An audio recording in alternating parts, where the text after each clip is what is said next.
Hello, Sofa Squad, and welcome back to the damn sofa.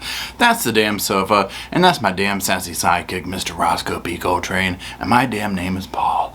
Now today, y'all, I've been talking to some of y'all in the comment sections and stuff. What we are talking about today is a very horrifying case and trial, and such an enormous tragedy you can't wrap your mind around it. We are talking about the case against Anthony Todt. Now, this took place, it happened before like COVID took place and all that. Then COVID happened and it kind of stalled out or whatever. But this took place in Celebration, Florida, and I'm going to go over some of the notes here, the particulars and whatnot. But before we do that, let's kind of talk about the layout of this video, stuff like that. Now, if you're watching this, you are watching my main channel, Reporting Live from My Sofa. This is where we do videos like this, deeper dives, things of this nature. If you want to see like quicker videos, headline type stuff where I go live sometimes, be sure to subscribe to my podcast channel. The link is down in the description below. Okay, and so what we're going to do for this is I'm going to very quickly just go over what took place, and we're going to be watching some clips from a few different key points of this trial. First, we're going to watch a few clips from the prosecutor's opening statements just to kind of get the vibe. Then we're going to be watching some of his confession.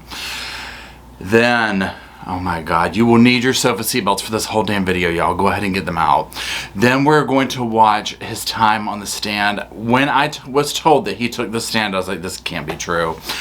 Then we're going to watch him groveling in front of the damn judge. So, grovel is the only word for this, okay? If you want to watch this trial in its entirety, go to Long Crime Network's YouTube channel. They live stream it, they do all that kind of stuff, and they have it over there. It's definitely, it's a heartbreaking trial, but his antics, especially if you're like psychologically interested in a lot of these cases, because the stuff that he does on the stand, I'm like, oh my God, I am awaiting, okay? And this is like a please get word to #1 Dr. Grande. Okay, we are sending word from the sofa. We need a video on this. #2, the observation channels that do the body language and stuff. I mean, y'all, we need this in our lives, okay? We need it, okay? Anyways, so what I'm going to do is I have my computer here, so I'm going to go over some notes real quick, and then we're going to start watching the video clips. I'm just going to comment on them and that kind of thing. So I want to go over the victims, the people at the center of this case, which was his family. So his wife was Megan. She was 42 years old. He also took the lives of his 3 children. Alec, who was 13 years old, Tyler, who was 11, and Zoe, who was 4 years old. He also took the life of their dog, Breezy. Now, this was in their Celebration, Florida home. Anthony had been like being investigated for some financial stuff, things of that nature, for one of the practices that he was running up north, and I think just his business dealings in general, right? I did a deeper dive video just on the case, and I'll just see if I can find it. It was like old when I went some few years back, I guess, at this point. I'll link it down in the description below. I don't necessarily want to go into all the details of the backstory of it, of like who he is and that. But I'll link that below if you want to watch that. So that is it. Like I said, COVID kind of paused thing. Years later, here we are. So let's go ahead and let me just fasten. Well, first of all, I was going to say, let me scroll through my notes. I am subconsciously preparing y'all because I was like, let me go ahead and fasten my seatbelt. I mean, y'all, I cannot, okay? So I'm just going to go ahead and pull these clips up and we're going to start watching them. The evidence will show that at some point in the middle of December, the extended family of the Todts began to get worried. And you're going to hear a call made by the defendant's sister, Christy Caplet, and she calls the sheriff's office asking for somebody to go and check on the well-being of the defendant and the rest of his family. Now, of course, at this point, nobody has any idea the absolute carnage that they are going to discover and find in this absurd story that we're going to hear in multiple different versions or whatever, right? And this is one thing that always is kind of eerie to me, is when we hear the beginnings of something's not right, you know, somebody reached out, that kind of a thing. So this is where this starts off with, you know, and again, like I said, he was being investigated, people going to get a hold of him, and it was almost like these two things coincide. So let's continue. You're going to hear testimony that when law enforcement officers entered the home, they immediately noticed an odor that was familiar to them. They immediately noticed an odor of decomposition. Now, sadly, this is a pivotal point because this is where, number one, this crime scene would start to unravel, right? Can you imagine being these officers responding to the scene and the things that they were about to find throughout this house and the story they were about to unravel?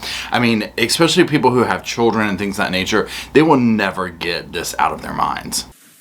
And law enforcement made contact with the defendant, who advised them that his wife, Megan Todt, was upstairs sleeping. He advised law enforcement that his daughter, Zoe Todt, was maybe in the garage. Now, of course, we all know at this point, neither of them were in those places, right? Sadly, they were no longer with us. Now, one thing that is of interest is that he was already lying at this point. As we will see in these clips, and if you've already watched this, I mean, he has covered up, he's blamed, he's done this and that, but the evidence speaks so far against that he began immediately lying and covering his tracks right from the get-go. And I mean, he didn't do a very good job at it, obviously. And so, let's continue. And you're going to hear from the law enforcement officers that went into the master bedroom in that second story of that home and located Megan Todt, Zoe Todt, Alexander Todt, and Tyler Todt, all deceased. Again, can you imagine? Number one, they had been in there for weeks, right? That part alone, I'm just like, what? I mean, seriously. But then just the state of the bodies, the things that he had done to them, I'm just like, who? I mean, oh my God. Again, I feel so bad for these officers that discovered this, and then the people who have had to deal with this absolute monster since then. They also located the dog Breezy, also deceased. Absolutely, just the icing on the damn cake. I just, when I heard that he took the dog out too, and then blamed it on his damn wife. Oh my God. I was like, are you kidding me? I mean, why, right? Why? You're going to have an opportunity to hear the defendant and Detective Cole Miller's conversation. And you're going to be informed by the defendant in his interview that he is the one that took the lives of Megan Todt, Alexander Todt, Tyler Todt, and Zoe Todt. Now, one thing is of interest is we're going to see a lot of dynamics between him and this prosecutor. He shakes his head at her, the whole 9 yards. And what she has just lined out, we are getting ready to watch these clips of his confession, and he is very coherent during this. We'll talk about this because he will backtrack about this, right? And so I just find this so interesting. He literally... The fact that he took this trial honestly shocks me, but when we see how narcissistic he is and how much he loves to talk and how he was probably convinced he could talk his way out of this, it makes sense why he did. You're going to have an opportunity to hear that the defendant, sometime between December 14th of 2019 and Christmas in 2019, went into Zoe Todt's room while she was asleep. And he took the time to sit with her, and then he rolled over on top of her until she suffocated. Now, again, that's horrible sounding enough as it is, right? Really, we don't know exactly the chain of events at this point because he has lied about some. I don't believe a word out of this man's mouth, right? The only thing I believe is that he 100% single-handedly did this to his family. And he probably did not care if they suffered or not, right? I mean, this guy is a genuine, absolute psychopath. Since the date of their deaths until January 13th of 2020 when he was found by law enforcement, stayed in the room as well. I mean, it just keeps getting worse, right? As I mentioned before, he had been in there for some amount of time. I mean, this is just, I can't, how would you stay in the room with the smell? How would you stay in the room looking at the bodies of your family and just with what you had done to them, right? You know, I cannot even. Anyways, so now we're going to go to his confession. Okay, so let's brace yourself because, you know, again, the confession is pretty long. I've cut just down clips that I want to just speak to or whatever, but the entire thing, your mouth will be on the floor if you want to watch it. So there it is. Anyways, let's start. How do you feel right now? Regarding health-wise? Yeah, I mean, I feel very sad and very upset that I'm still here. And yeah. Is there somewhere else you'd rather be? With my family, on the other side. On the other side? Mm-hmm. Okay. And you do know your wife and children are deceased? Yes, and that's where I want to be. That's where you want to be? Okay. Now this whole thing about, I want to be where my children are, we're going to hear this throughout this whole thing. I don't believe it. I believe he wants to probably be dead at this point. Well, he wants to be free, right? That's what he wants. But he's trapped, right? He's a trapped rat. You know who he reminds me of? Remember when Danny DeVito, I think that's his name, played the Penguin in one of the Batman movies? That's who he reminds me of, is him dressed up as that. Just a weaselly little rat, right? And so we're going to hear this whole thing about this, you know, this just delusions of grandeur of himself and this facade of how much he cared about his family and just absolute BS, right? So anyways, let's keep going. Okay. For a while, my wife had started, she began watching these videos, talking about the afterlife, talking about salvation, talking about how families go. Slow down a little bit right now. I'm just having a hard time keeping up with you. I'm sorry. That's okay. Let's keep up. And in watching these videos and watching everything going on, she presented them to me, and I started watching them with kind of a uneasy, whatever. And the more and more we watched, the more and more I gained an understanding that there is more than this life here. Mm-hmm. A higher level of consciousness. Mm-hmm. I mean, I just, between Lori Dan Vallow and Chris Watts, I just feel like if those two hooked up, we would have him, right? You know what I'm saying? With this whole story. First of all, interesting enough, of course, spoiler alert, he blames his wife for all this, right? This is the origins of the story, though. In this version, he takes a little bit more responsibility of it, and we'll get to that. But for this part, even when he takes some responsibility of, well, we were both going to do it, you know, it starts off with, she started watching these videos, she started doing this, then I started doing it. So almost like he was brainwashed by her thing. You know what I'm saying? That kind of a thing. And so I just found it interesting because these sickos always do this. You know, it's obviously an easy thing to blame the people who you took out because they're not here, right? And so, of course, this one 100% is going to do that. So, but on top of that, he's just like trying to play it off like this whole religious, you know, whatever. And, you know, but that's the wife's fault. So can't roll my damn eyes hard enough at it.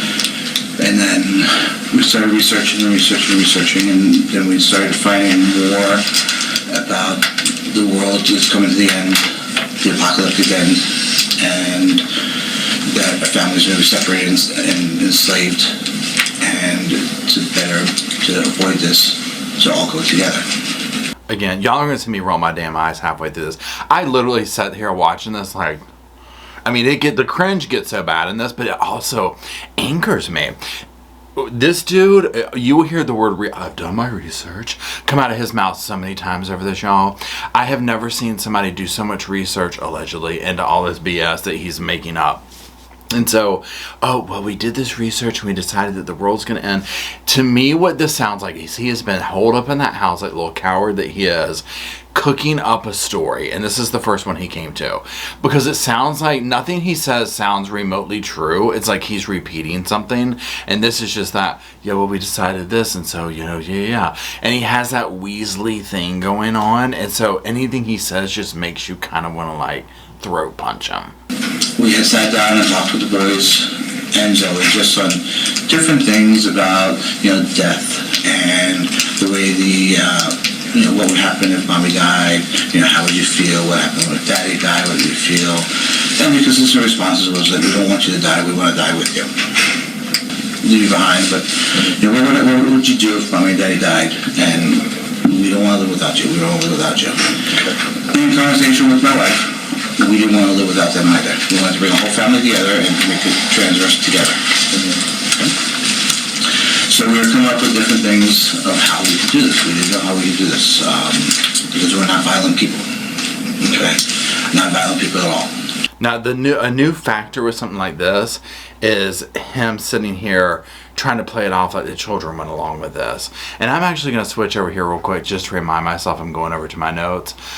Just to remind myself very quickly, the boys 11 and 13 years old. And so he is trying to sell us that when he talked to them about that, they wanted to, they wanted to go with them. Really? Really? You know what I'm saying? And then I love his last thing. We're not violent people. I'm sure his family wasn't. I mean, it just blows my mind to defame his family's name like that after he has, but obviously he's done what he did to him, so it doesn't matter to him. I also love that we can hear his handcuffs going the whole time because, that's absolutely where he belongs. Anyways, let's keep going. Okay, so could they have some cough medicine that'll put them to sleep, like overdose of cough medicine, just put them to sleep. And nice peaceful death. Okay, so my wife made a pudding pie, jello pie, froze it, nothing happened. What was in the pie? What was in the pie? Sleep, ease, these different things with drama, the stuff that puts you to sleep. You have a medical background, is that correct? I have a medical but not a chemical background. Not a chemical, okay. Yeah, I'm a physical therapist. I was a physical therapist and I have the... He would have you think he was doing damn brain surgery the way he talks through here and when he gets into court. And we'll get into that because the stuff he's coming up with, and I'm not trying to demean the physical therapy thing at all. I've gone to numerous ones, right? But this is the type person right here that there's reasons why there are boards and regulations for things, because he's the type that would get something out of a Cracker Jack box and try and sell himself on it, right? And so, he's such a scumbucket. This is the whole story of his wife cooking up a damn pie, and he will carry this on, and I'm just like, where did he come up with this? What TV show did he see this on? And I've never seen Benadryl take place or take such center stage in a case, right? But we are going to hear way more than we ever asked for about Benadryl. So just prepare yourselves. Okay, so let's go to the day of their death.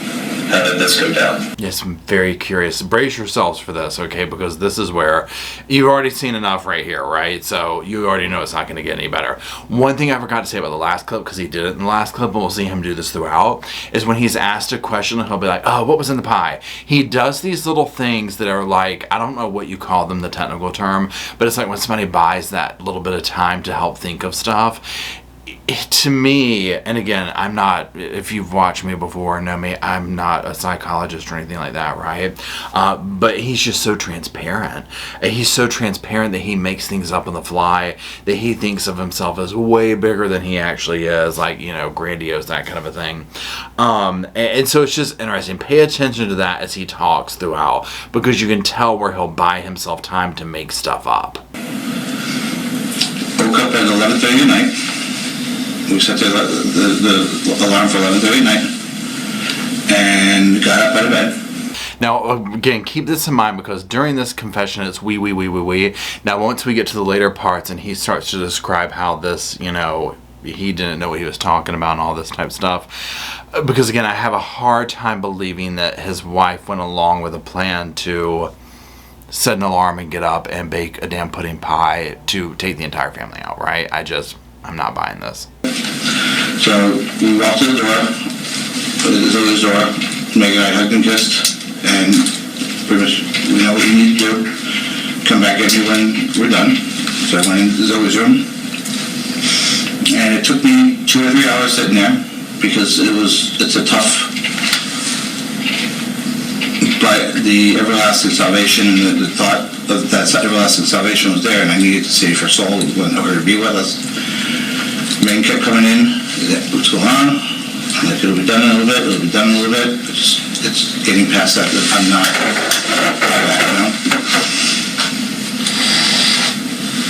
The initial thought was to stab into the umbilicus above the navel, so I could get the inferior vena cava or the abdominal aorta and be bleed out with no time whatsoever. I know I tried. I don't know if I ever punctured it. I don't know if I did or not. I saw a little mark on her, but I don't know if I saw anything. But then she rolled and started swiveling, and I put my hand over her mouth, and I put a pillow over top of her. So she went, and then she started to fade away, and I just held that until there was no motion left. I mean, what a horrible, horrible way for this poor child to leave this earth, right? Secondly, he talks about this like he's going down a grocery list. Like, now he'll conjure up some fake stuff throughout this, right? But in this right here, he's just recanting this, like, you know, okay, we need milk, eggs, you know, and you're just like, yeah, and I mean, I'm just like, oh my God, how, again, kudos to the officers for sitting there, because how creepy it would be to be sitting across from the student having to like pander to him and get information out of him, right? I just can't. Took 15 minutes, you held a pillow over your daughter's head? Mm-hmm. How long did she kick and scream? Only for a couple minutes. A couple minutes? Mm-hmm. What gets me even worse is when he tries to deny that he was of sound mind and all that kind of stuff in this right here. Because again, he's just sitting here nonchalantly. And again, notice how many talks and he reverts back to the, well, we decided we had to do this because the Savior and da-da-da. I mean, it's literally like he just very quickly looked up, you know, insanity, you know, that kind of a thing, and was just trying to recite this story very quickly. And he hadn't sold it to himself enough. Because one thing I do think about him is, and I think with people like him, narcissists, whatever you want to call them, they believe their own stuff, right? They're just literally spewing BS constantly and all that. And so I do believe that he will convince himself of something, and so he believes his story more when he gets to trial as opposed to right here, where he's just coming off of having done this. You know what I'm saying? That kind of a thing. So let's continue. Just started talking. How do we want to, you know, the kids are dead. What are we going to do now? What's going on? What's our next step? You know, what are we going to do? Do you think this wasn't planned? It was planned, but it was like just the dog. Did she want to go first? And he just said, you know, because there was some discussion of me going first and her staying last, her going first. She wasn't sure which one she wanted to do. So we decided that you know, the dog. We wanted the dog with us. We decided we wanted to bring the dog with us. I mean, my God almighty. And this is the whole part. And you heard the cop say this wasn't planned, and this will come back up later too. Because it does seem so weird that he's, you know, literally talking about him and his wife being willing to take out the entire family to go to wherever, right?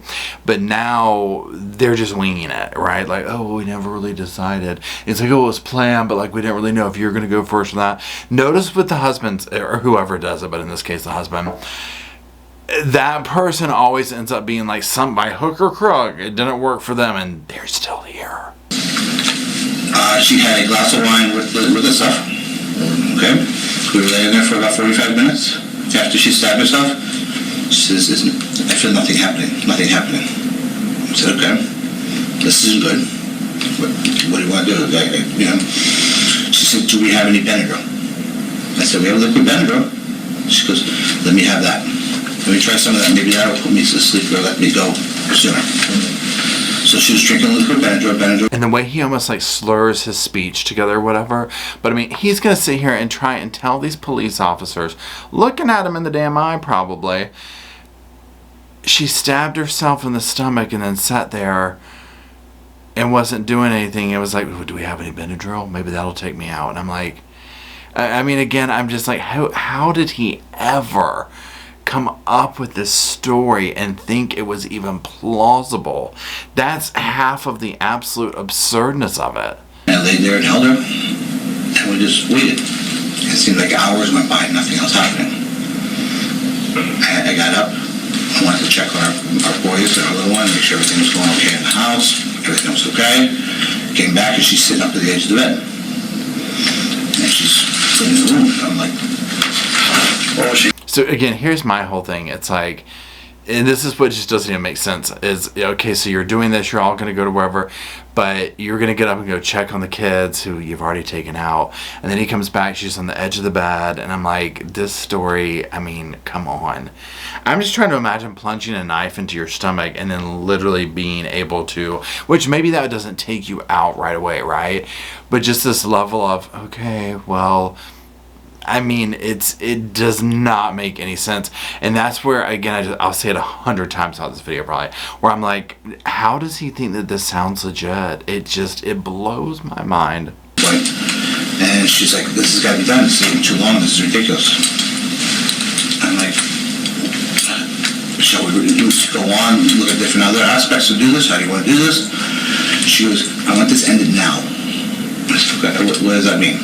She goes, I want you to take the pillowcase, put a pillow and put it over my head. I said, I don't know if I can do that. And she looked at me, she goes, if you love me, you can do this. I want to be with my babies. So she has been up for what it describes, it sounds like hours and hours that she has been bleeding out, right? And chugging Benadryl. Can't die, right?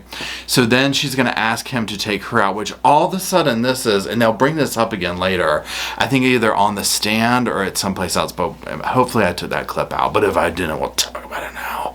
So it doesn't make any sense, because it's like, well, you had this whole plan, it was the apocalypse, it was this, it was that, and now you're getting cold feet. Your wife has just plunged a knife in her stomach.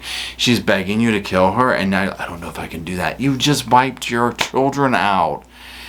I mean, it's like, listen to yourself. So I said, why don't you take some more Benadryl, so at least you're not going to fight me, and I'll do it. So she took some more Benadryl. And maybe about 15 minutes later, I came back to her room. I said, you still want to do this? And she talked to me like that, very far out. Yeah, get it done. How much Benadryl would you guys have? I don't know. How much Benadryl did you guys had? I mean, thank you for asking. It sounds like jugs of it. I mean, absolute jugs of it. I'm just like, dude. And again, him describing the wife situation with her just drinking it, I'm just like, I mean, at some point you would think, can't you OD on it? Can't you just pass out, right? I mean, come on.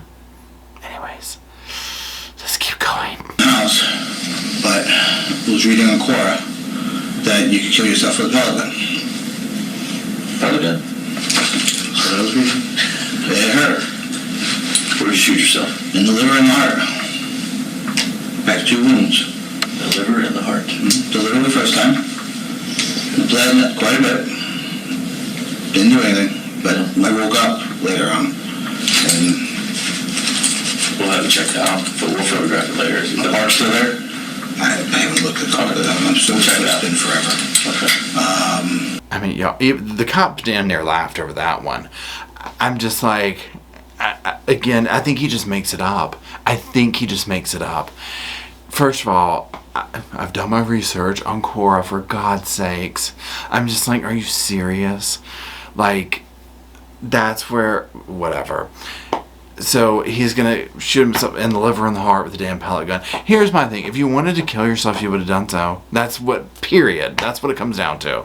He's trying to wrap them around the story of, oh, we made this huge thing and I took everyone out and all did this, but then I just chickened out with myself, and I tried to do it so many times and it just wouldn't happen. And I'm just, again, it's like, dude, give it up. Just give it up. that was the last one. I tried the razor blade to the radial artery, which I told you I hit, but I didn't do it well in the tub. Still dried up. Zip tie around the neck. The only thing that did was irritate my glottis. I couldn't get down the carotid artery because my neck is too big. I mean, cry me a damn river. Okay, now I forgot to say this about the last thing. When the cop at the end, when he was talking about the pellet gun thing or whatever, he's like, yeah, it hurt like hell, bled out, broke skin, I'm pretty sure. And the cop was like, well, we can get pictures of that and all that. Is it still there? And he's like, I don't know, it's forever ago. Lying through his teeth out too, because again, if you just did this to your entire family regardless under the premise, first of all, wouldn't you want to take yourself out anyways? Why would you want to be around after that? But secondly, if it was for this like whole apocalyptic thing, I mean, and I'm just like, dude, you can't try to put zip tie, these bizarre ways, right? Where I'm just like, dude, I mean, come on. But also researching, but couldn't quite get to the femoral artery because the way how deep the femoral artery was. Where were you doing your research at? The internet. I mean, on what device? Meg's phone and my phone.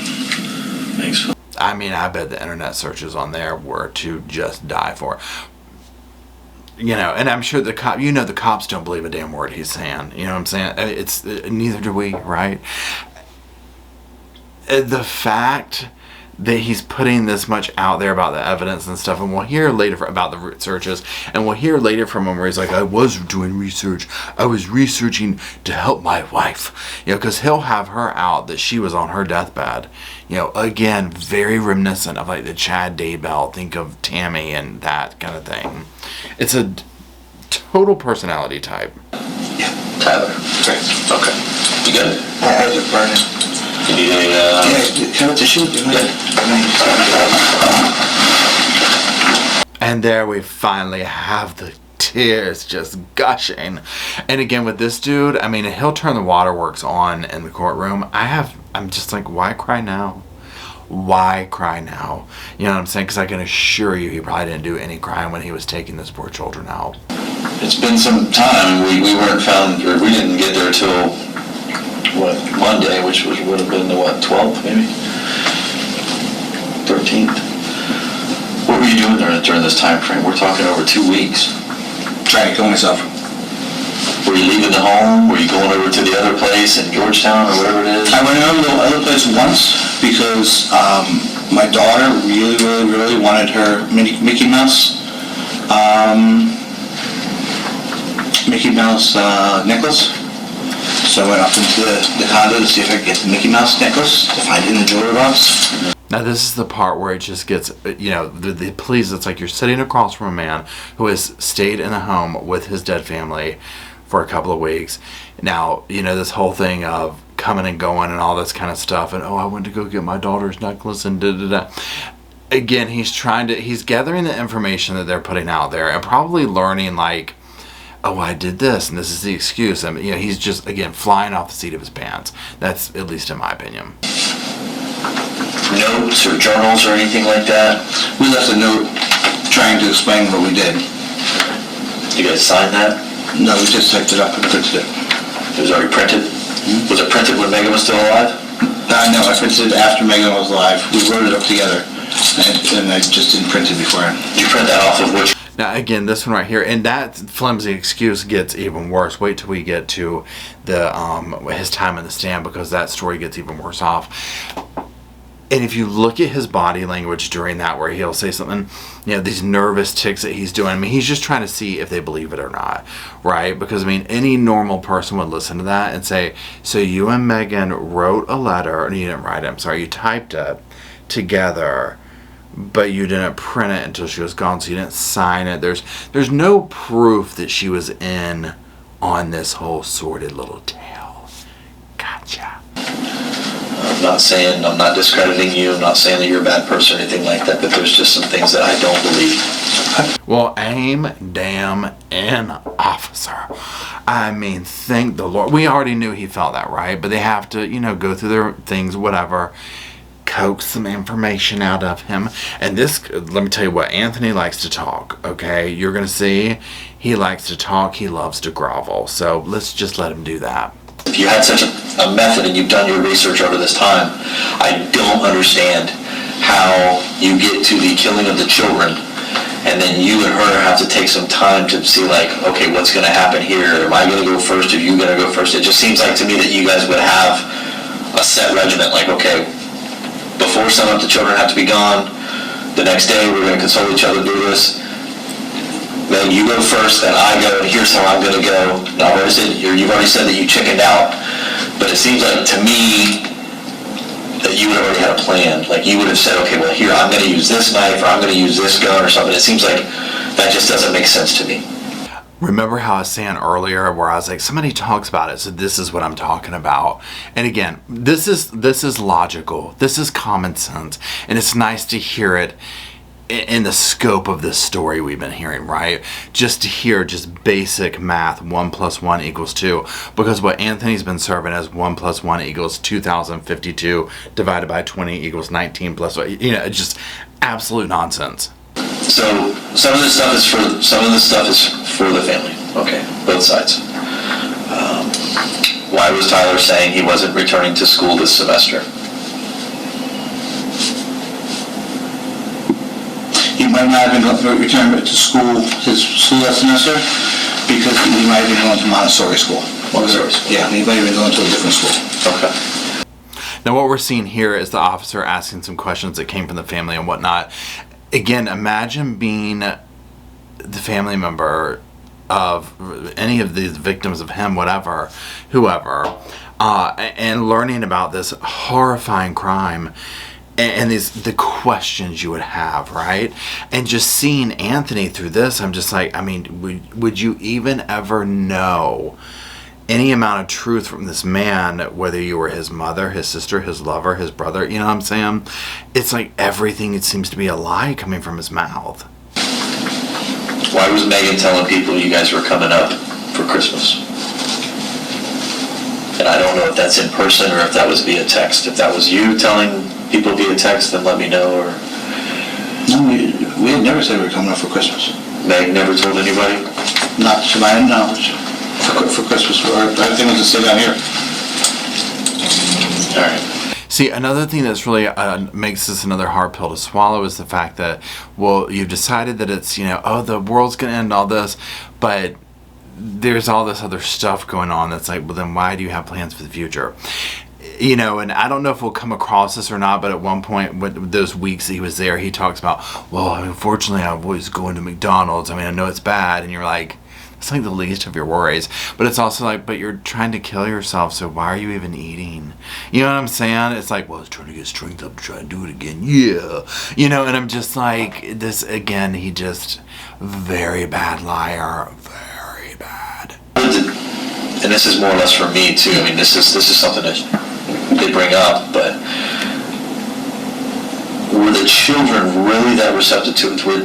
Were they that understanding of this pact from the beginning? They can only understand to a certain point because they were children. Correct. Okay. But I'm saying 13 and 11. I mean, I have some. They can only understand to a certain point with their children. And we explained to them, and we wanted to get their feelings about the aspect of, if mommy and daddy die, if mommy and daddy take their own lives, and get their feedback. And their constant response with different excuses to the question was they want to be with us. Thank God the officer asked that, because that was the next thing where it's just like, this doesn't even make sense, right? That he would even attempt to say this. And again, him backing away from the response or whatever, I mean, you know that they never did that. You know that his wife was not in on this. I mean, it's just blows my mind. It actually doesn't surprise me, because here at the Sofa School we watch these cases and we see these type situations where these people do this and they come up with any kind of lie to save their own butt. So at this point in this context, it doesn't surprise me, but there's something about this case where it actually still does. Obviously, it's been brought up that your finances are a mess. They're a mess, but Yeah. Does Megan actually know the complexity of your financial mess? this had nothing to do with the finances, though. Okay, and that was kind of my... This has something to do with the fact that because with the transition, the apocalypse coming towards the end of the day, it's coming in the end of December. We needed to make this transition because by the end of December, this is when this was supposed to happen. Now, the fact that they bring the finances up, because remember, he had all this stuff going on. They were a major investigation into fraud, allegations, and stuff like that.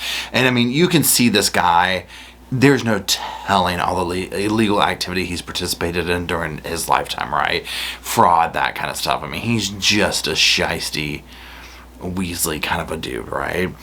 So, but again, the reversion back, and this was a good example of this, how he's like, but this had nothing to do, financial didn't have anything to do with it. You know, the apocalypse, it was in the time of December, and he just sits here and says this stuff like we're supposed to think like, oh wow. You know what I mean? Like almost like the doomsday stuff going on with Chad and Lori and stuff. And where some of it you question, like, do they really think this? Kind of a thing. With this one, you're like, oh no, he does not think this. This is 100% he does not believe this. So, yeah. Is there any message or anything like that that you want me to relay to them? Because I will speak with them today. Just tell them that I love them, but this was done, the decision our family made to do. Okay. Now keep this in mind as we start to approach the courtroom testimony of him and all that kind of stuff, how much he goes on and on about, you know, how much he loved his wife and his family and he just did so much for them. Yet he is sitting here throwing the family under the bus that they all made this decision to be taken out. But by hook or crook, he somehow ended up, unfortunately, living. Unfortunately for your sake, we are still on this side, okay? You're not with your family right now. So you are going to be charged with their murders. You understand that? That's fine. Okay. So, I mean, it's a formality that we have to take part in. Okay. I know you may see things differently. Oh, I understand. Okay.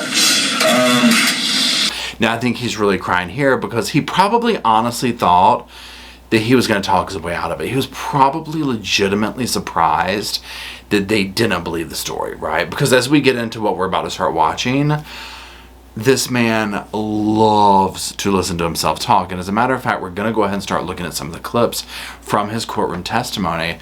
And first of all, we're going to see a very different looking Anthony Todt. He's lost some weight. He sounds to me throughout this like he has taken more time to rehearse the story, to go over it. Remember, he's been sitting for, what, 2 years? So he's had plenty of time and doing nothing to rehearse, to go over it with a fine-tooth comb, every little dynamic of the story. And it's absolutely absurd. It's absolutely preposterous. And we're going to watch clips of it now. By yourself. My name is Anthony John Todt. There he is, ladies and gentlemen. Anthony John Todt, who's ready to lie his pants off to get out of any kind of trouble he can imagine. What's going crazy? Their rest too would be 190 or above.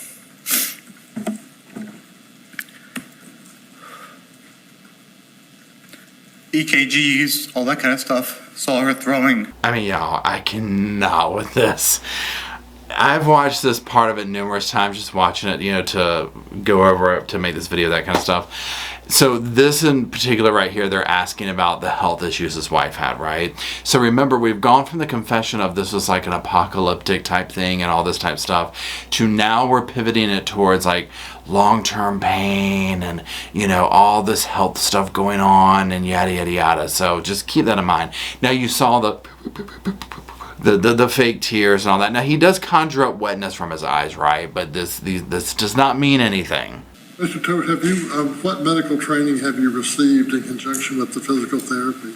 I appreciate you asking me that, sir. 20 years of medical experience working in the hospital, case review charts, home care, meaning that not only was I operating under a nurse or with a nurse individually at a house, I was also opening cases on my own, which means I received medical information, medical records from the doctors and from the hospital themselves to be interpreted, to be reviewed, and to be deciphered so that I can properly give the appropriate care within their medical limits to the patient. Thank you for that background. Now, as your wife... Now that right there, folks, is an eye shot or an eye view or a peek behind the curtain, whatever you want to call it, of the real Anthony. Okay, don't let the fake tears fool you and all that. That is the real Anthony. Now what had happened is he keeps going on and on and on with these drawn out answers. Anything that he has asked, he takes the opportunity to go on this mile-long detour, to get in as much information as he can. And it's absolutely absurd. At times he forgets what he was even talking about. And so he was asked, like, what are your medical credentials? And you hear he knows a lot of big words, right? And he's trying to overinflate this stuff. And I'm just like, dude, come on. But you see the anger that he comes at it with. Now, he has clearly been taught to turn to the jury, but he is so dramatic, and his anger will shine through so clearly with the prosecutor and the objections and the court reporter. Again, it amazes. I'm sure he has the right to get on the stand, right? The fact that he thought it was a good idea to get on the stand is absurd enough. The fact that he then did that and thought that this story was even remotely believable, and that, I've got to tell my story. And it's like, no, you don't. I'm not trying to help him out here, obviously, but I'm just like, dude, are you crazy? Yes, he is. Okay? She went from a mom who provided for everything, including myself. I consider myself a third kid.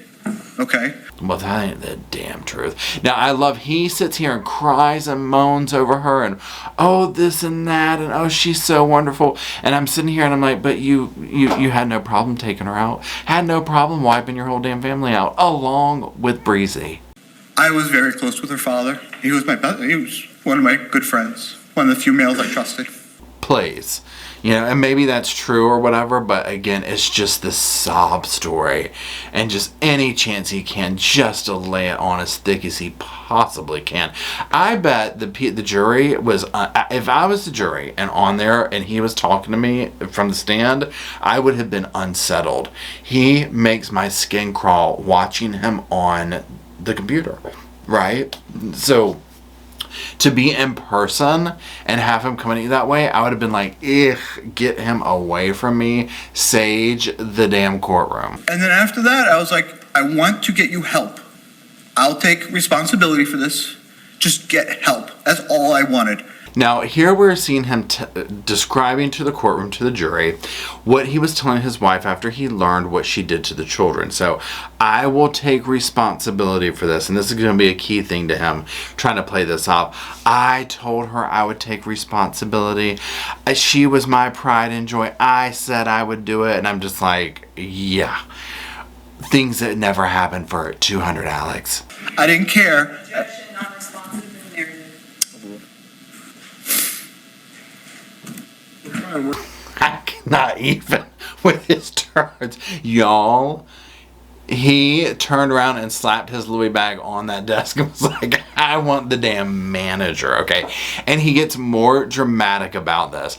And what's interesting is there will be some times where you can tell he is looking to the jury as if to say, do you see how she's treating me? Like, you can tell that he thinks he is a victim. Like, he's being victimized by her. And 100% if he ran into her in an alley, he would strangle her with his bare hands while he looked in her eyes and growled at her while doing it.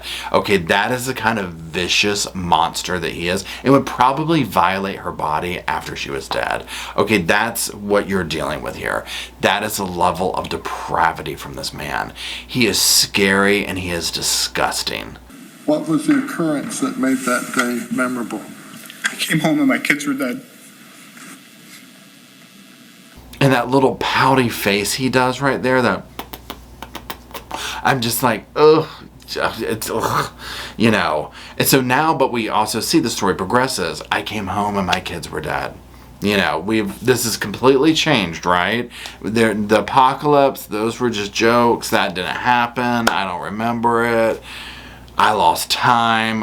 Whatever you want to say.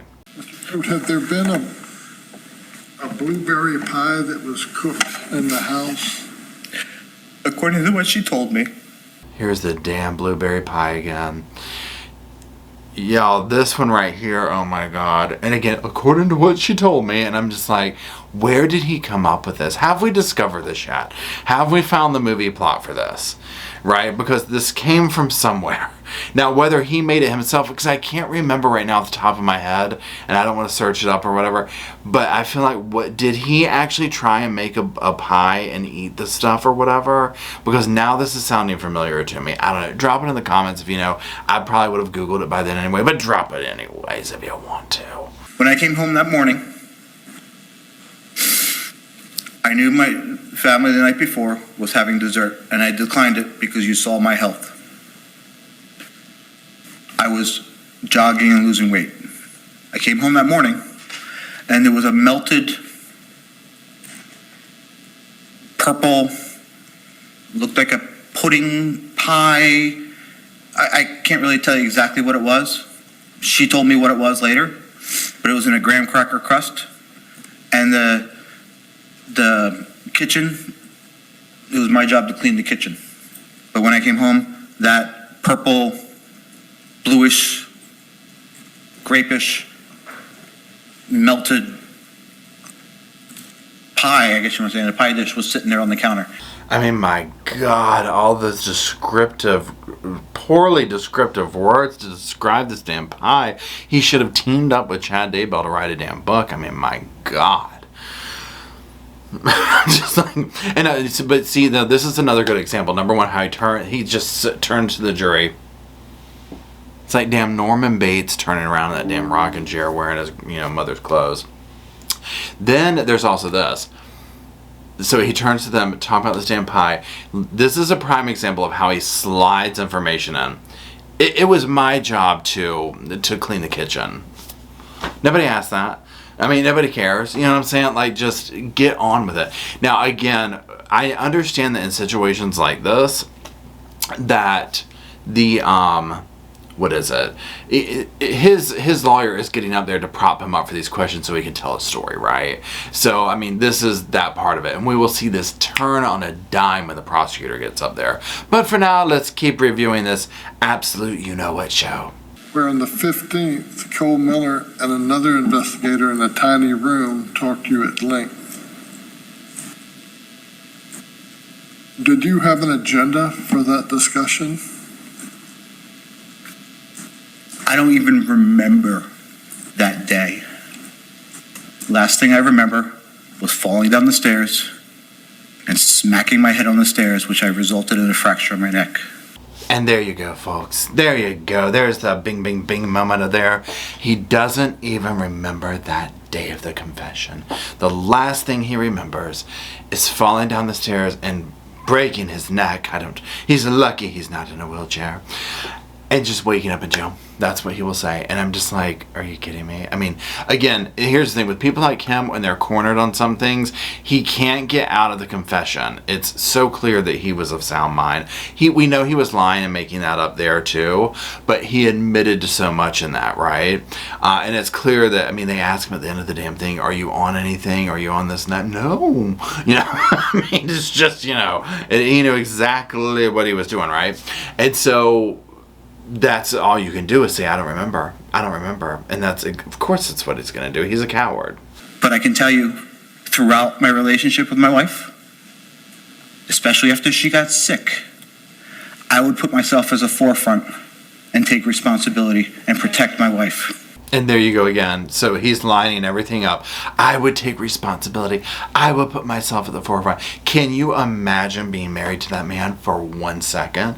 Can you imagine the basic gaslighting over normal stuff in that household? I mean, all the way down to like, oh, did somebody leave the kitchen lights on? He would walk you down a 30-minute story and have you thinking you were absolutely crazy over some basic mistake like that, right? I cannot imagine the torture, the excruciating drama, and moaning on and on about whatever that he put this entire family through. God bless them. Why did you say that you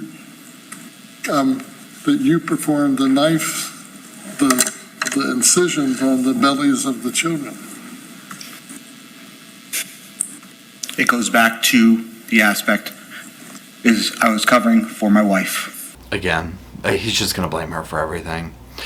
That's how you know that there's absolutely no soul, and I shouldn't even say that's poorly said on my part. You know there's no soul because of what he did, right? But it keeps getting worse and worse how he has no qualms of just throwing her so far under the bus. Like, this man will do absolutely anything to save his own ass. If he needed to wipe out half that courtroom to do so, he would do it without hesitation. Now, I think there was evidence that you remained in the house for up to 3 weeks after the day that changed your family's entire future.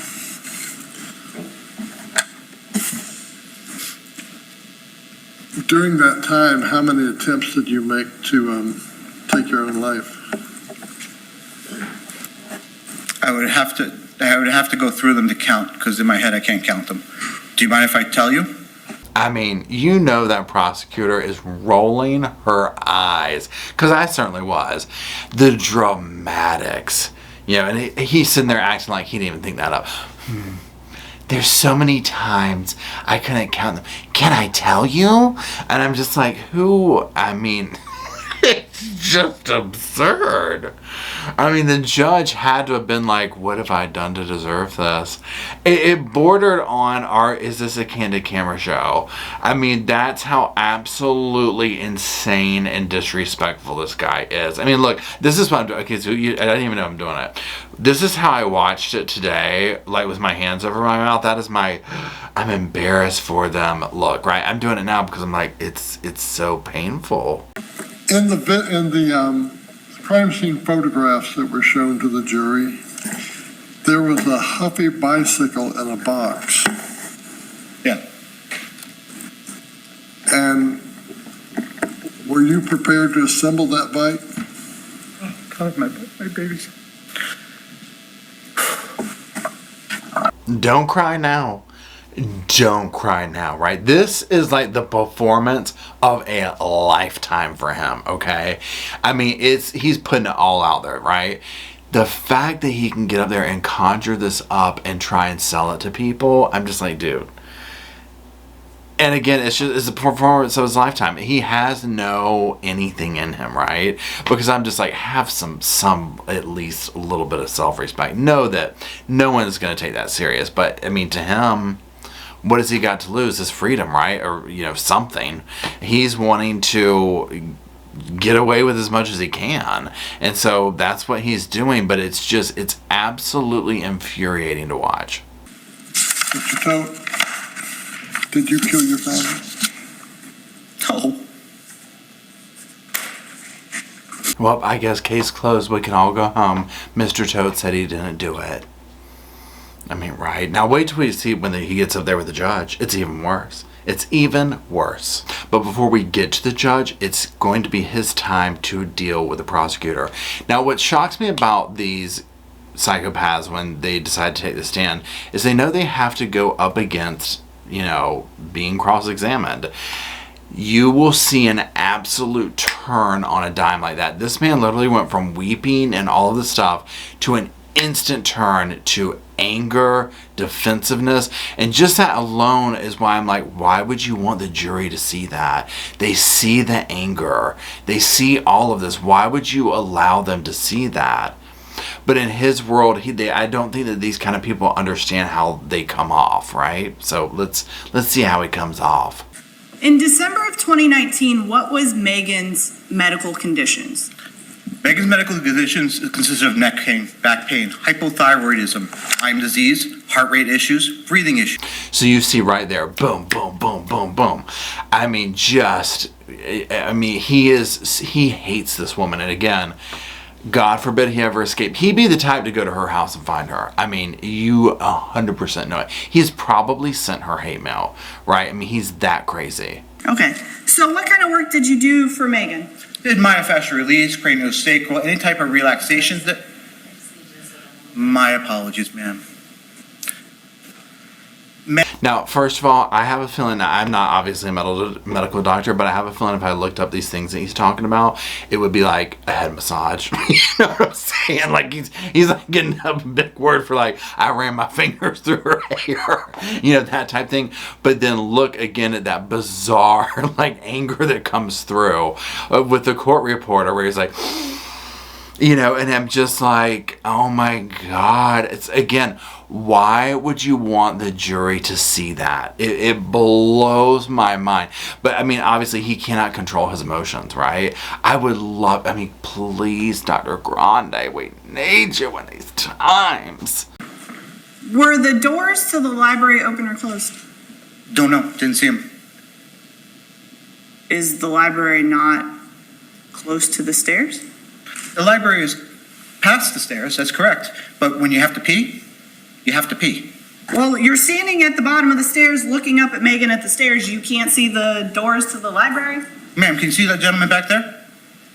Mike, you don't ask me questions, I ask you questions. Can you see the door to the... I mean, again, and so argumentative. One thing she could have done is literally just incite him, which she wasn't even really roughing him up that much. She was asking him very basic stuff, right? Because she could have ripped his testimony apart, but just allowing him to show this side of him is all the jury needs to see. I mean, this was one...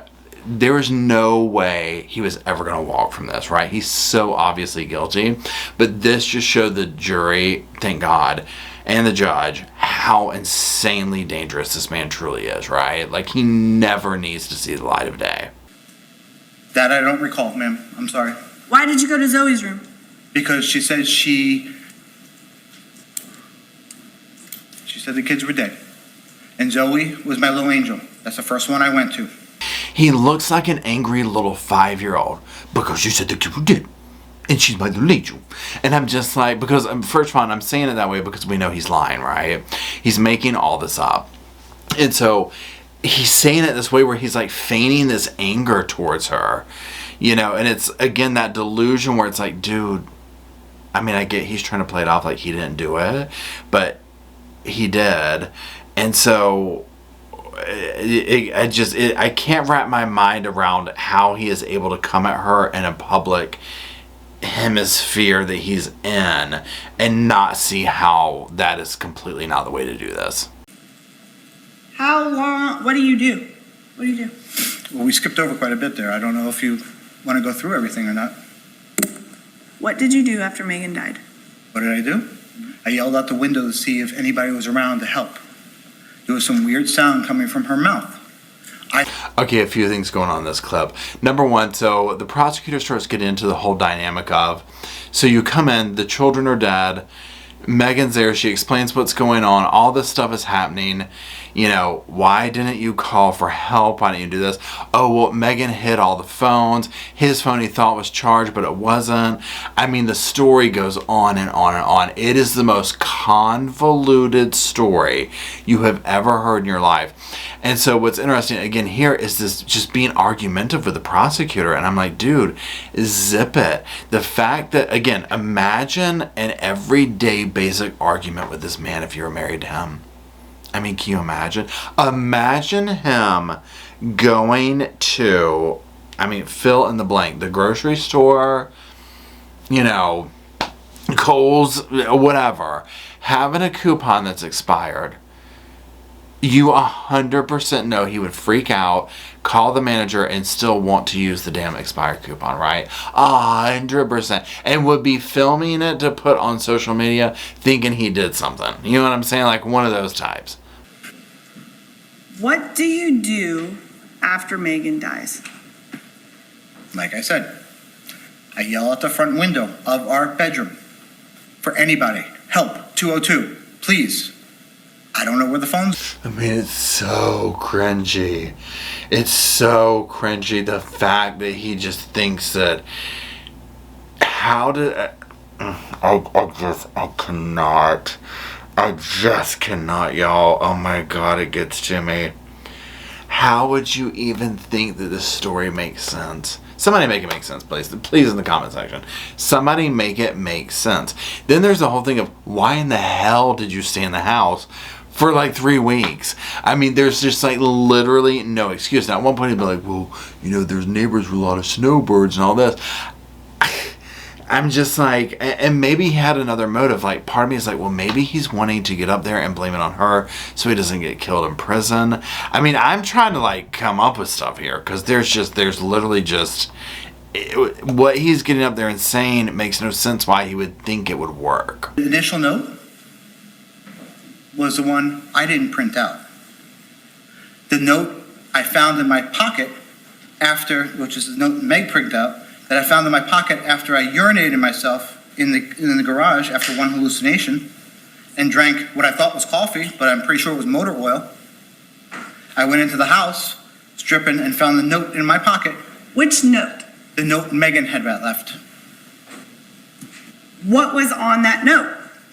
On that note was essentially, I didn't read this note, but from what I recall, it said we did it as a family, which she referred to as family lineage. I had a different relationship, a different definition of family. And the other thing was where she wanted her ashes. At the bottom of that note, it said, Tony, I love you forever. Please forgive me. What'd you do with it? What did I do with that? Yeah. I took it out of my urine-soaked pants and retyped it. Make it stop. So we're back at the letter.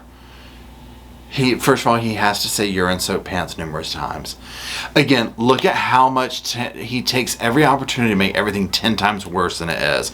This is the side, so much extra detail.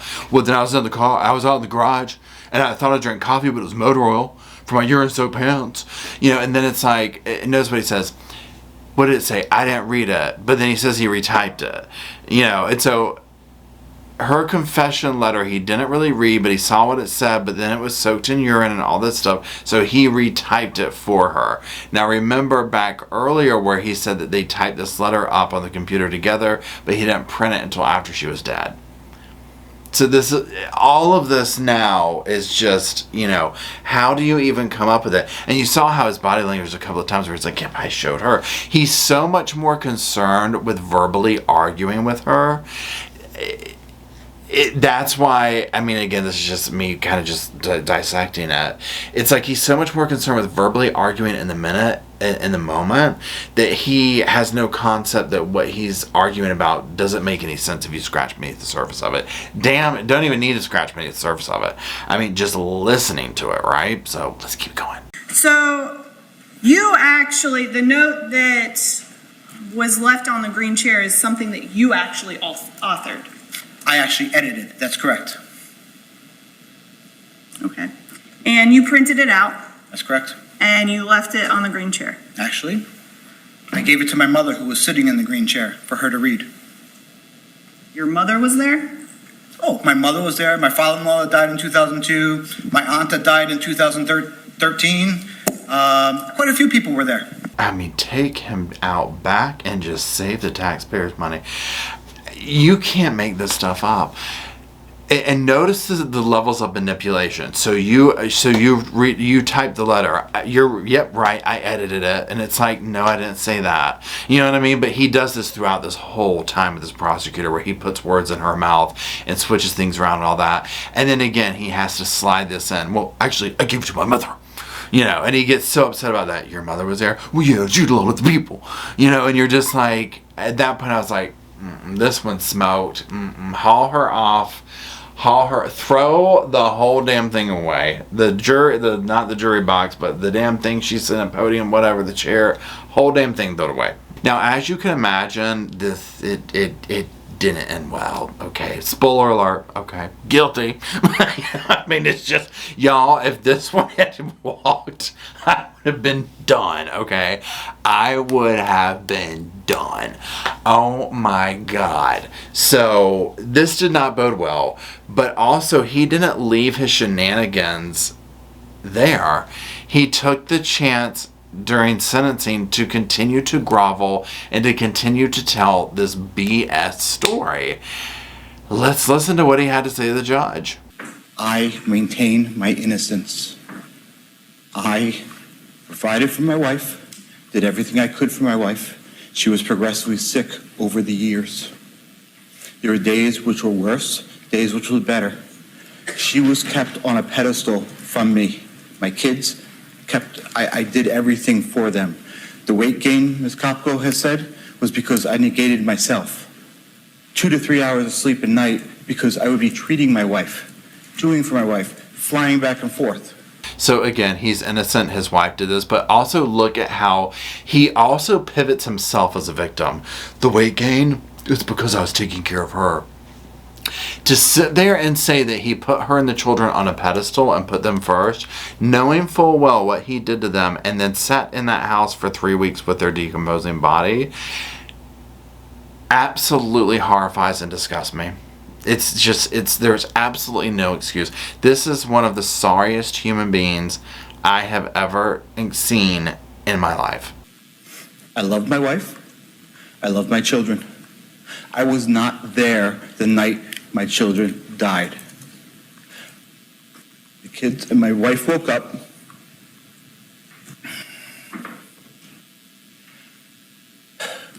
Sorry. Again, blames her, and then wants to sit there and cry in front of the judge. And again, I'm just like, do you think that anyone believes this? I mean, they're just all looking at him like he is an absolute jackass, which he is. I went up to her one night and said, listen, I haven't treated you in a couple days. Just allow me to treat you. Allow me to work on you. And I tried a couple different techniques. As I was working, she was worried about me not loving her anymore. And I told her, no, the footprints. Remember the footprints poem? Sometimes you don't think I'm there, but I'm the one carrying you. I will do whatever you need to get ready. That's why I've supported you. I literally almost threw up over that one.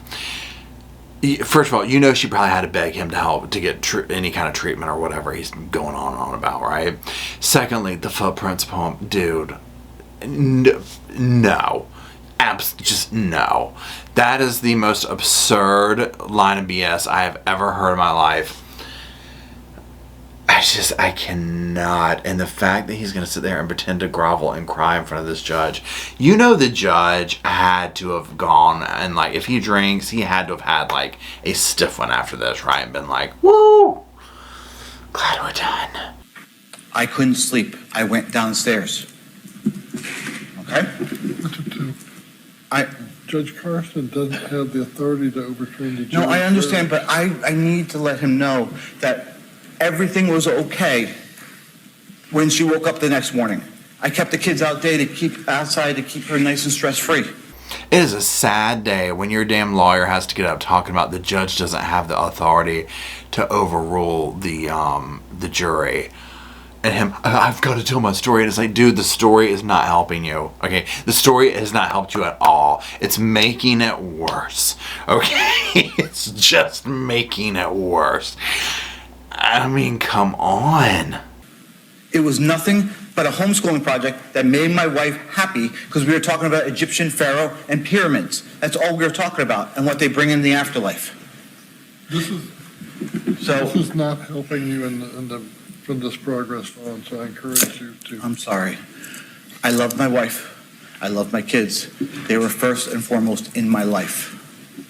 And I guess at this point, too, I'm like, what is he trying to achieve at this point? Again, the second time his damn lawyer had to get up and say, this isn't helping. This isn't helping. And just grovel and talk about a homeschool project.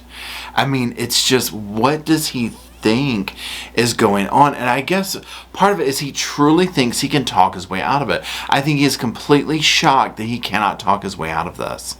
The court has been present during the presentation of evidence throughout the entirety of the trial. A jury has unanimously determined, after listening to the evidence presented, that you, Anthony John Todt, are a destroyer of worlds, that you destroyed the world of your 4-year-old daughter, Zoe Elizabeth Todt, that you destroyed the world of your 10-year-old son, Tyler John Todt, that you destroyed the world of your 13-year-old son, Alexander John Todt, that you destroyed the world of your wife, Megan Denise Todt.